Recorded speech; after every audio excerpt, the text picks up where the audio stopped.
Assalamualaikum dan salam sejahtera. Yang dihormati tenaga pengajar Dr. Syarina binti Syamsuddin, kawan-kawan yang dihormati sekalian.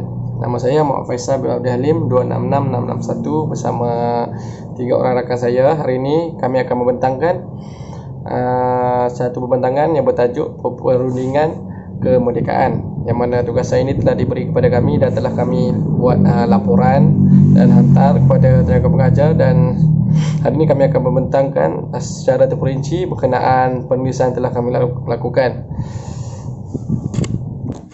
Okey, sebelum itu saya ingin menceritakan serba sedikit tentang latar belakang atau pengenalan berkenaan tajuk yang telah kami pilih. Selepas Jepun kalah di tangan British telah kembali ke tanah Melayu untuk mengawal kembali pentadbiran di tanah Melayu, yang mana sebelum penjajahan Jepun, British telah menguasai pentadbiran di tanah Melayu.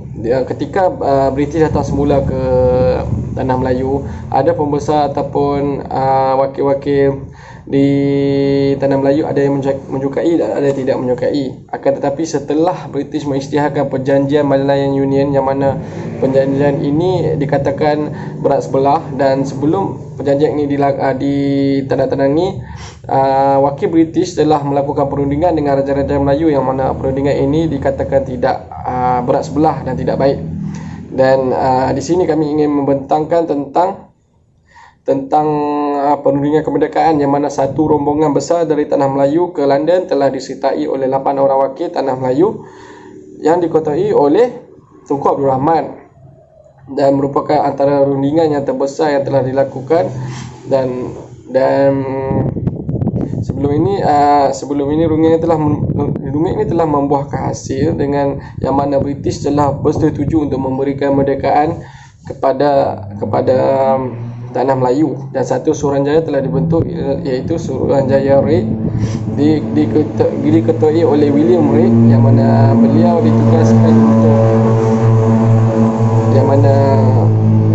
ditugaskan untuk mengkaji hak-hak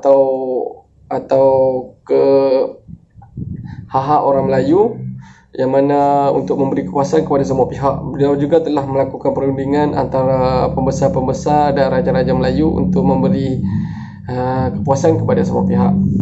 Okey, dalam perbentangan ini kami akan membentangkan tentang isu-isu dalam perundingan kemerdekaan ini, teori-teori yang berkaitan, kesan dan bermacam lagi. Kami telah memilih isu perundingan kemerdekaan ini adalah kerana cara dan strategi perundingan yang telah dilakukan oleh wakil-wakil Raja Melayu ketika ini sangat baik, sehingga kita boleh memperolehi kemerdekaan sehingga hari ini. Kami yakin bahawa isu ini baik untuk dibincangkan, walaupun isu ini bukanlah isu baru, akan tetapi elemen kemerdekaan sebenarnya harus kita terapkan setiap masa supaya kita tidak lupa akan usaha pemimpin terdahulu untuk mendapatkan kemerdekaan melalui pelbagai cara, terutamanya melalui cara perundingan. Jadi seterusnya saya ingin menyerahkan kepada kawan saya untuk membentangkan lebih terperinci berkenaan isu ini. Terima kasih. Assalamualaikum warahmatullahi wabarakatuh. Nama saya Raja Ahmad bin Raja Suluh, matrik nombor 266302. Di sini saya akan mempersembahkan isu kedaulatan negara dalam mengupas isu rundingan kemerdekaan. Jadi kedaulatan negara merupakan perkara asas dalam membentuk sebuah negara, dalam menjamin semua itu terus dalam keadaan harmoni serta kemenangan negara kita. Ia menjadi satu aset yang perlu dijaga dan diambil enteng oleh rakyat negara untuk tidak terus dijajah oleh negara luar. Malah kedaulatan menjadi kuasa tertinggi yang dapat di dalam kesatuan negara di kalangan raja atau pemerintah, sertanya rakyat dan masyarakat amnya.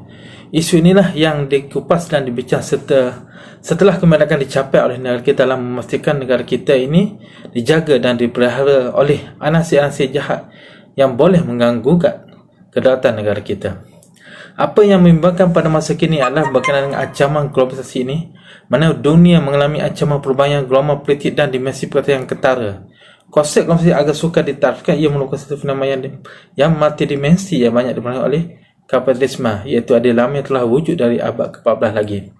Apa yang membimbangkan konteks globalisasi ini merupakan satu agenda pensegeratan manusia mengikut tema dan norma kebaratan yang tiada batasan. Ini menyatakan bangsa yang lemah dalam mental dan spiritual akan mudah terus dalam kancah kemanusiaan. Manusia tidak lagi nilai kesatuan dan keperbandingan tinggi sebenarnya membawa kepada kejatuhan dan kelenyapan tamadun bangsa dan negara kita. Jadi permasalahan isu kedaulatan ini sejak Malaysia telah berhadapan dengan ancaman era globalisasi ini, banyak permasalahan yang timbul telah mengganggu ukat kedaulatan kesejahteraan dan kehidupan masyarakat negara ini. Misalkan terhadap kepada persaingan dunia jadi tanpa sepadan melalui media sosial yang lebih sedekat lalu. Pelbagai isu yang berkaitan dengan integritas dan kedaulatan negara sudah mula timbul, namun masih lagi dalam keadaan tekam.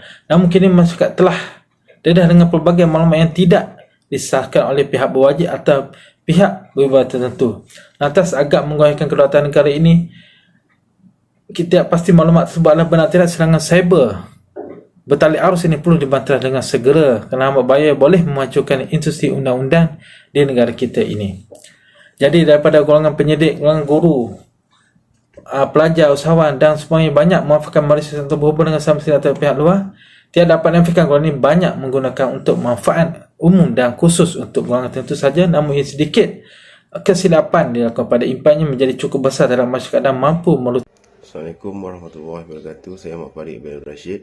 Nama masjid saya adalah 26620. Saya akan menerangkan tentang kesan, rundingan dan perundangan.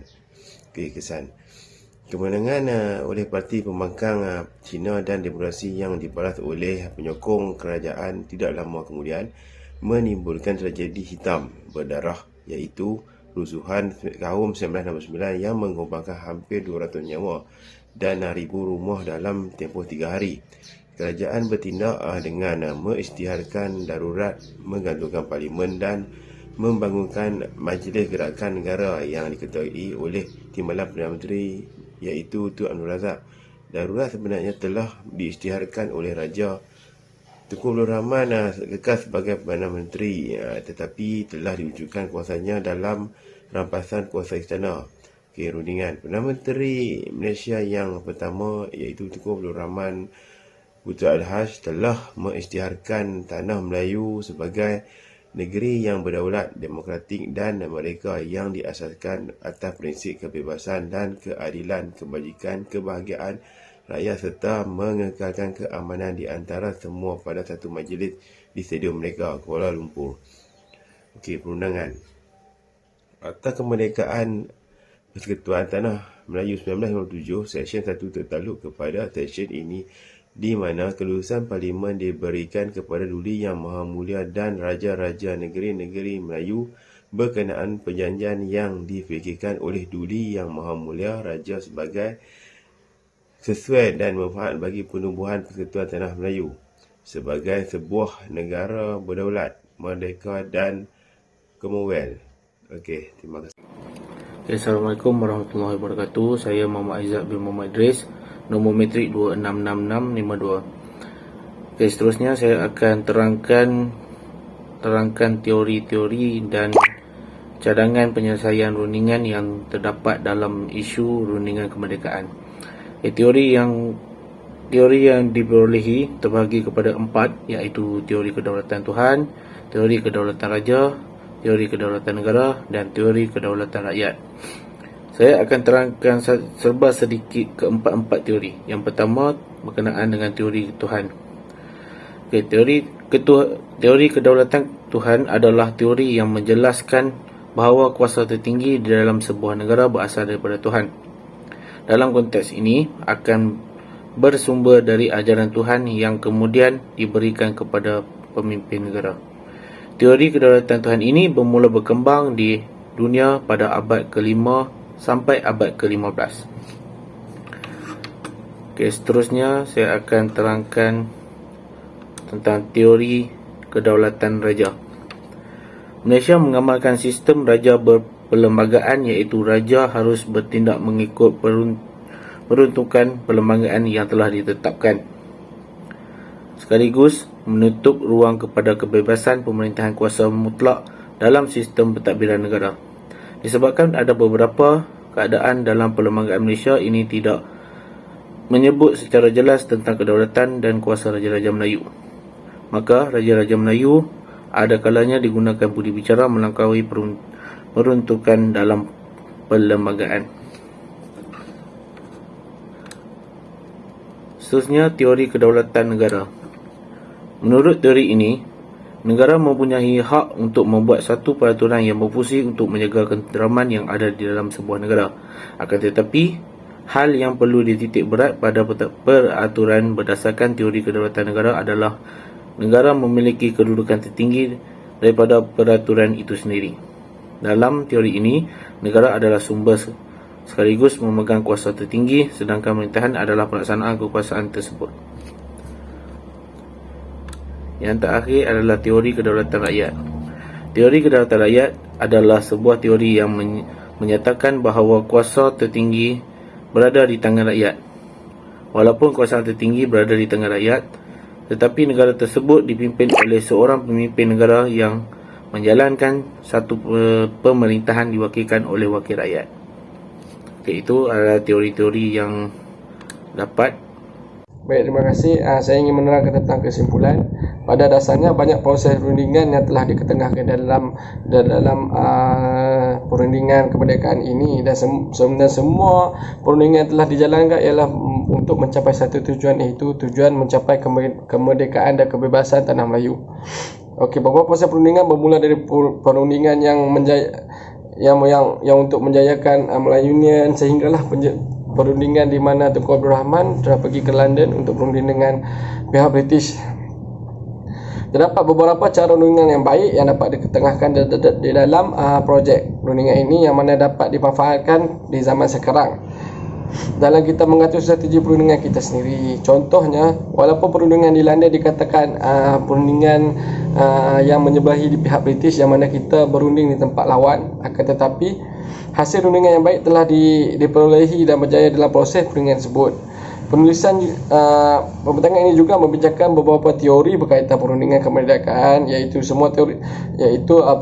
teori kedaulatan. Semua teori yang dibincangkan berteraskan kedaulatan yang mana menceritakan tentang cara ataupun kaedah wakil-wakil tanah Melayu untuk mendapat atau memperoleh kemerdekaan semula. Matlamat utama pimpin negara ketika itu adalah untuk dapatkan kedaulatan negara setelah beberapa tahun dijajah oleh British. Baik, sekian, terima kasih. Selesai saja pembentangan kita pada sesi ini, dan saya ingin mengucapkan terima kasih kepada tenaga pengajar Dr. Syarina binti Samsudin kerana memberi peluang kepada kami untuk membentangkan tentang isu ini. Sekian, terima kasih.